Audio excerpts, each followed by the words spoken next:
This here is the all-new 3rd generation Mitsubishi Triton, or if you want to look further back, it's the 6th generation Mitsubishi pickup truck. This here is finally relieving the 10-year-old 2nd generation version, and it has taken its own sweet time coming to Malaysia, but it's finally here. So let's take it for a drive and see what it's like on the move. Let's go.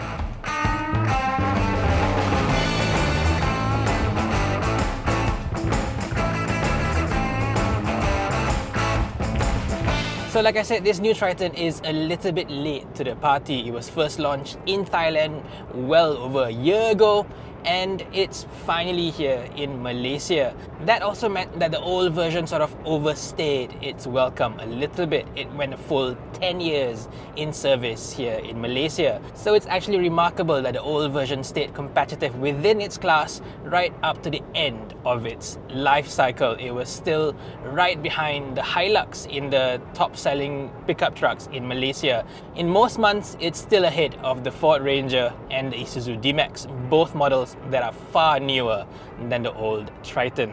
And partly perhaps because the old Triton got really long in the tooth, that this new version, it actually feels like 2 generational jumps ahead, not just one. It is a whole new vehicle, both outside and inside, but the whole feel of it, it just feels so much newer, so much fresher in every single way, really. On the outside, it gets a fresh new exterior look. Mitsubishi calls this the Beast Mode, and I like it. Now, this is definitely a bit of a love it or hate it design.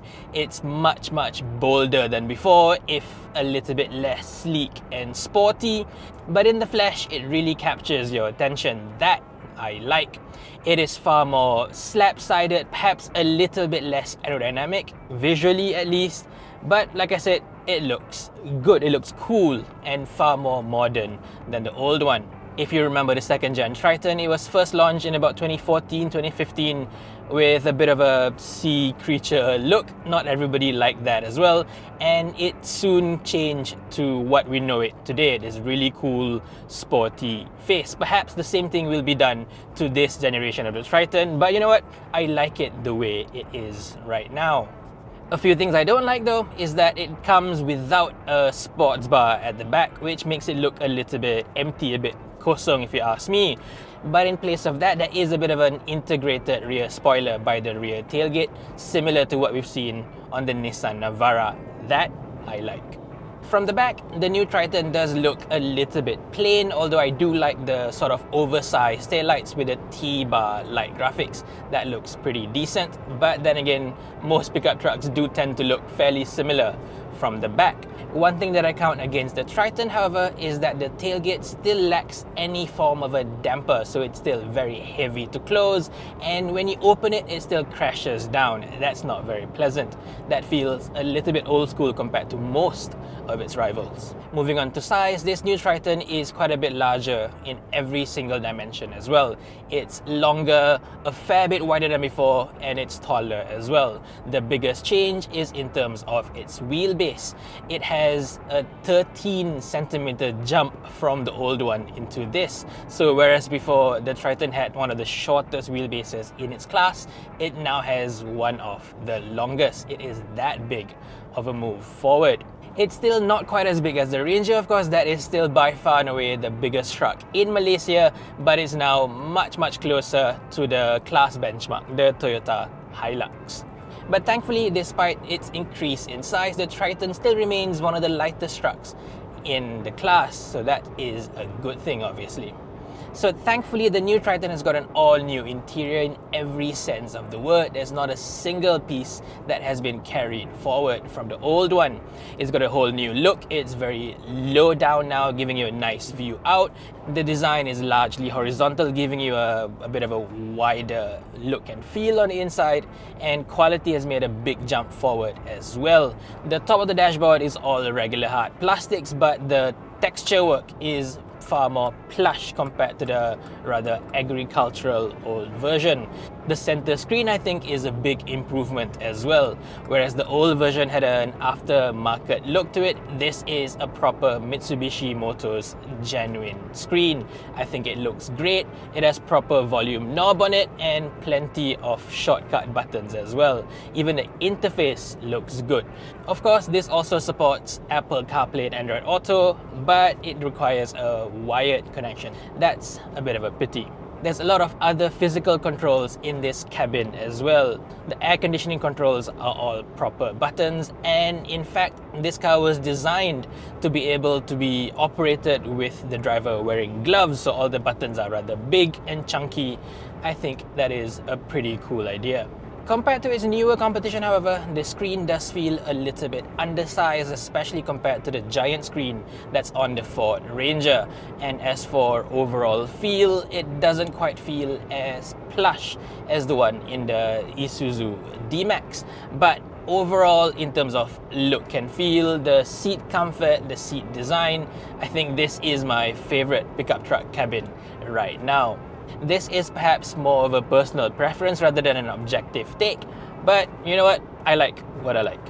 One thing that I will mention though, if you're moving from an old generation Triton into this, you will miss a few features. The magnesium pedal shifters in the old Triton is no more, and even in terms of camera system, whereas the old version had a full 360-degree camera, this new version only has a reverse camera, which is quite a big loss. But having said that, the old camera system looked awful, while this new reverse camera looks far better, far clearer, so it's not that big of a downgrade. It's just that I've actually seen the full 360-degree camera on this new Triton. In other markets, it looks brilliant. It's a pity that we don't get that here in Malaysia for sure. Moving on to the rear cabin, there are big changes there too because of the significantly longer wheelbase now. Legroom has been increased quite a fair bit. Headroom is about okay, same as before. However, the backrest is now a little bit more upright. The old Triton had by far and away the most comfortable rear seats in the class. It feels like you are sitting in a regular sedan instead of a pickup truck. Unfortunately, the new version has lost that big advantage. The rear backrest just feels like a typical pickup truck now. It's no better than the ones in the Isuzu D-Max, although perhaps a little bit better still than on the Ranger and Hilux. This can even be seen on the outside as well, whereas the first two generations of the Triton had a very apparent J-line, a slanted joint between the cabin and the rear tub. The third generation Triton looks far more like a conventional pickup truck. It's a much more vertical cut line. The angle here sort of dictates the angle of the rear seats, which is far straighter now. That I don't like at all. As before, however, you still do get a top-mounted air circulator. Now, this isn't exactly an air conditioning vent. It basically sucks the air from the front cabin to blow onto the rear cabin, but it works almost as well as proper air conditioning. And specifically because of the placement of the vents, it blows air directly to your face rather than, to your knees like in center-mounted vents, so it does work a little bit more efficiently as well. So now let's move on to another big upgrade of this new generation Triton, the engine. The size remains exactly the same, 2.4 liters turbo diesel, but this is an all-new engine.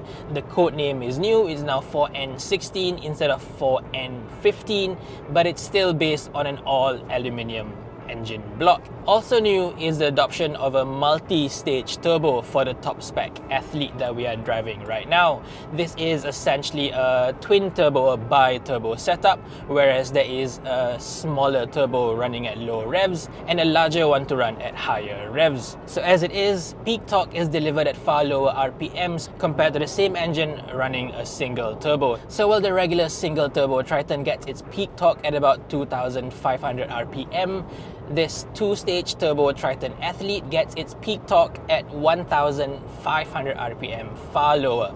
And when you drive it, you do feel that it is far more lively even at the lower end of the rev range, whereas in the old one, it sort of felt like it had a bit more of a turbo lag. By having a twin turbo setup, the bigger turbo is also allowed to be a little bit larger, whereas the smaller turbo keeps turbo lag in check. The larger turbo allows a higher total output. So the power has gone up to 204 PS compared to 184 PS for the single turbo version, and torque has gone up quite a fair bit as well, from 430 to 470 Newton meters of torque. Comparatively, that is still a little bit down compared to, say, a Ford Ranger 2-litre bi-turbo that makes about the same amount of power, but 500 Newton meters of torque. But now it is far more competitive against its Japanese rivals, including the much larger engined Toyota Hilux 2.8 and the Isuzu D-Max 3.0. As it is right now, you get pretty much the same level of performance as the larger engines in the other trucks, but with the benefit of paying, cheaper road tax in the long run. Also worth noting is that this new engine is rated for far cleaner emissions levels as well. The one in the Triton Athlete is rated for Euro 5 emissions, whereas the lower versions are rated for Euro 4. This requires a new DPF fitted in the exhaust system, which is the first time a Triton has gotten that here in Malaysia. But thankfully, we are only getting the Euro 5 version instead of the Euro 6, which is available in other markets such as Australia. That demands the use of, SCR and AdBlue that you'll have to refill every now and then. That is an extra hassle that I think not many users will want to have. You can see this by the comically large fuel filler flap on this car. It's now made so big to fit the AdBlue filler as well. Without it, it just feels weirdly oversized. Moving on to the transmission, we get the same 6-speed automatic as before, which is a bit of a curious choice. In certain markets, the Pajero Sport with the new 4N16 engine is paired with the newer 8-speed automatic. But according to Mitsubishi Motors, for the Triton itself, heavy duty use, the old 6-speed automatic with slightly revised gearing is still the better choice for it. So on paper, it definitely looks a little bit old school compared to most of its rivals with 7 and even up to 10 speeds. But in use, I think it feels fine. At no point does it feel like it's lacking additional gears. Cruising along the highway at 110, 120, the revs are still well below 2000 RPM. I think that is still more than good enough for Malaysian roads. Now in use, there is actually a night and day difference between the old and the new one over here, and it's clearly apparent from the very moment that you start the engine up. It comes to life with far less vibration compared to the old one, and you actually barely hear it once it's on from inside the cabin. It is that quiet. And as soon as you pull away, this feels like an SUV rather than a big old school pickup truck. There's hardly any vibration in the cabin. The level of NVH is just far better in this new version compared to the old one, and that translates to a far more modern feeling driving experience, I would say. This gives just a massive improvement in the way the Triton drives. The steering wheel is now just far lighter, it's far more direct, it has a much quicker rack as well. It doesn't feel as cumbersome or as slow geared as most other pickup trucks out there.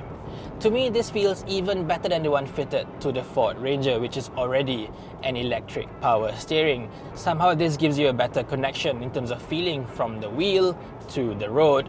Plus, it also helps that the steering wheel itself is physically a nicer thing to hold compared to most of its rivals as well. It has this dimpled textures feeling on the grips, and this feels rather premium compared to pretty much all of its rivals. In terms of outright handling, this still isn't quite as good as a Ford Ranger, mostly because of its soft suspension setup. But you gotta remember, this is a high-riding pickup truck, so driven as it should, I think it's completely fine. If anything, this is the most chilled out truck I've ever driven on Malaysian roads, even through very tight back country roads, because of the light steering wheel and how direct it is. Moving through the corners is just so serene, so effortless even. As for the suspension, the new Triton retains the same leaf spring setup for the rear axle as opposed to a coil spring setup like in the Nissan Navara. Speaking to the engineers at the launch last year, they said that leaf springs is by far the better choice for a pickup truck like this. It holds the weight for heavy duty use far better, and even in terms of comfort levels, they've managed to improve it well beyond what was on the old car. Also unchanged is the drum brake setup in the rear wheels instead of rear disc brakes like on the Ford Ranger. Moving on to Refinement, it is also very good. We are currently cruising at 110 kilometers per hour and there isn't too much of wind noise coming in. There is a fair bit of noise coming from the right side over here, but by pickup truck standards, I think that's not too bad. There's also very minimal tire roar coming into the cabin. This to me is definitely quieter than both the Isuzu D-Max and the Toyota Hilux, if perhaps not quite the Ford Ranger. Now moving on to ADAS active safety systems, the latest Triton does get upgraded to have adaptive cruise control, which was missing in the old version. But it still goes without an active lane keep system, which is a bit curious considering this already has an electric power steering. Like the Ford Ranger with the electric power steering does have active lane keep assist in its arsenal, whereas the Isuzu D-Max, because here in Malaysia we get the downgraded hydraulic power steering instead of the EPS in other markets such as Australia, our versions go without active lane keep assist. But the Triton, even in Australia, it doesn't get active lane keep assist, which I find a little bit weird. But then again, you gotta remember this is a big heavy pickup truck. Driven as it should, even on the highway, it is very nice, very comfortable. It's definitely at the top of the class in terms of highway usability. So to wrap it up, the all-new Mitsubishi Triton is definitely a very likable truck. You may not like the exterior, although I do, but the rest of the car is just such a big, massive improvement compared to the old car. It's such a big jump that it feels like a 2-generational leap forward instead of just one. It's quieter, it's far more refined, way more comfortable, and even better to drive as well. But unfortunately, there are quite a few downgrades along the way. The rear seat comfort especially is going to be sorely missed. Overall though, if it's me buying a pickup truck in Malaysia right now, this would be at the very top of my buying list. Do you agree or disagree with me on this? Do let me know in the comments section below. Thank you for watching everyone, and stay safe.